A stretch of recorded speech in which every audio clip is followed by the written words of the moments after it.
উফ, আমি totally confuse. হ্যাঁ, আমি টোটালি কনফিউজ। এতগুলো জুয়েলারি তো বার করেছি, কিন্তু আমার সাজানোর পর মডেলকে কোন জুয়েলারি পরে ভালো লাগবে সেটা কিন্তু আমাকে পরিয়ে পরিয়ে দেখতে হবে। তো এটা সমস্যাজনক। আমরা অনেক জুয়েলারি একসাথে ক্যারি করতে পারি না, তাই না? তো কোন ফেসের ওপর কিরম ধরনের জুয়েলারি ভালো লাগবে আজকের কিন্তু ভিডিওতে তোমাদের সাথে আমি শেয়ার করব। তো আজকের আমাদের মডেল হচ্ছে পাপিয়া প্রামাণিক। তো তার ফিগার কাট কিন্তু গোল, একদম গোল আর একটু গোলুমলু। তো ওকে কিরম ধরনের জুয়েলারি পরলে ভালো লাগবে আজকে কিন্তু তোমাদের সাথে শেয়ার করবো। তার আগে হ্যাঁ, একটা জিনিস বলবো যে ওকে কোন ধরনের জুয়েলারি পরলে ঠিক হবে না সেটাও কিন্তু তোমাদের সাথে আজকে শেয়ার করবো। স্টুডেন্ট বলো বা হচ্ছে বিগিনার্স মেকআপ আর্টিস্ট বলো, যারা প্রথমেই জুয়েলারি কালেকশন করে এরকম ধরনের ভুল কালেকশন অবশ্যই করে।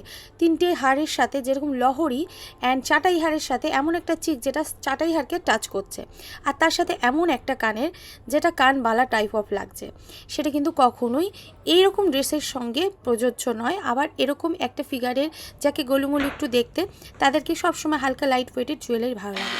তো এই জুয়েলারিটা একদমই প্রযোজ্য নয়। এরকম ধরনের জুয়েলারি আমাদের বিগিনার্স মেকআপ আর্টিস্টে স্কিপ করতে হবে। এবার আসছি সেকেন্ড মিস্টেক। এরকম চাটাই হার লাইন বাই লাইন দুটো স্টেপ পরপর সাজিয়ে দেওয়া কিন্তু একদমই ভুল ডিসিশন। তার সাথে এমন একটা লং হার যেটা চ্যাটে টাইপ অফ হারের মতনই দেখতে হয়, আর তার সাথে এরকম চওড়া চিক।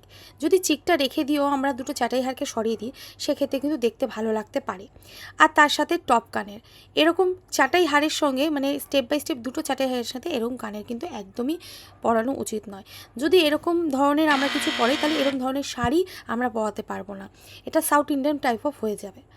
তারপরে যে মিস্টেকটা হয়, লং হার আমরা পরপর দুটো করে সাজিয়ে দিই।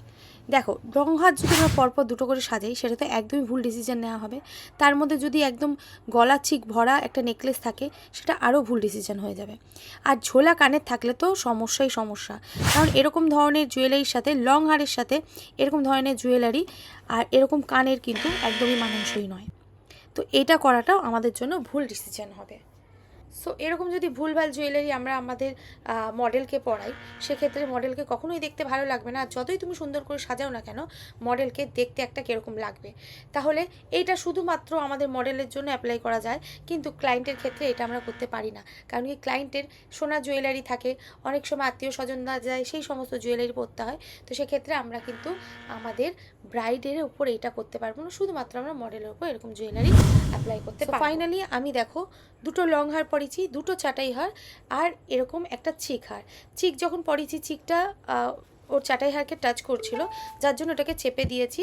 আর চাটাই হার দুটো কালেকশন আলাদা রেখেছি, আর লং হারের দুটো কালেকশন আলাদা রেখেছি। দুটো যদি আমরা সেম জিনিস পরাই, তাহলে অবশ্যই ডিজাইন অবশ্যই আলাদা হতে হবে, নাহলে কিন্তু দেখতে ভালো লাগবে না। হারের কালেকশনটা একদম রিয়েল জুয়েলারির মতো লাগছে, যেটা খুব ওর ফেসকে আর রেড শাড়ি লুককে এনহ্যান্স করছে। আমি কিন্তু তার সাথে কানেরটা ফুল কানের রেখেছি, যাতে ওর কানের সাথে গলার হারগুলো ম্যাচ আপ করুক। কারণ আমি যদি এই জুয়েলারির সাথে ওর কানেরটা ঝোলা রাখতাম বা টপ রাখতাম, সেক্ষেত্রে কিন্তু কখনোই দেখতে ভালো লাগতো না। দেখো কত সুন্দর লাগছে। রেড শাড়ির সাথে গোল্ডেন জুয়েলারি অবশ্যই মানায়, এর সাথে কখনো পাথর জুয়েলারি মানায় না। তো তার জন্য এরকম ধরনের কালেকশন করেছি আমি, যাতে ওর ফেসটাকে এনহ্যান্স করে দেয়। তো যাই হোক, অবশ্যই এই আইডিয়াটা তোমাদের কেমন লাগলো, এই অ্যাডভাইসটা কেমন লাগলো, অবশ্যই কিন্তু কমেন্ট করবে। আর আমার ভিডিওকে ভালো লাগলে অবশ্যই লাইক, কমেন্ট আর ভিডিওটাকে শেয়ার করতে ভুলো না প্লিজ। টাটা সবাইকে, সবাই ভালো থেকো, সুস্থ থেকো, বা বাই। আর এরকম ধরনের ভিডিও দেখার জন্য কিন্তু কমেন্ট করো যে আর তোমরা কী ধরনের ভিডিও দেখতে চাইছো, সমস্যা কি হয় মেকআপ করার মুহূর্তে, সেটাও যদি জানতে চাও অবশ্যই কিন্তু কমেন্ট সেকশানে কমেন্ট করবে। টাটা সবাইকে, সবাই ভালো থেকো, সুস্থ থেকো, গুড নাইট, বা বাই।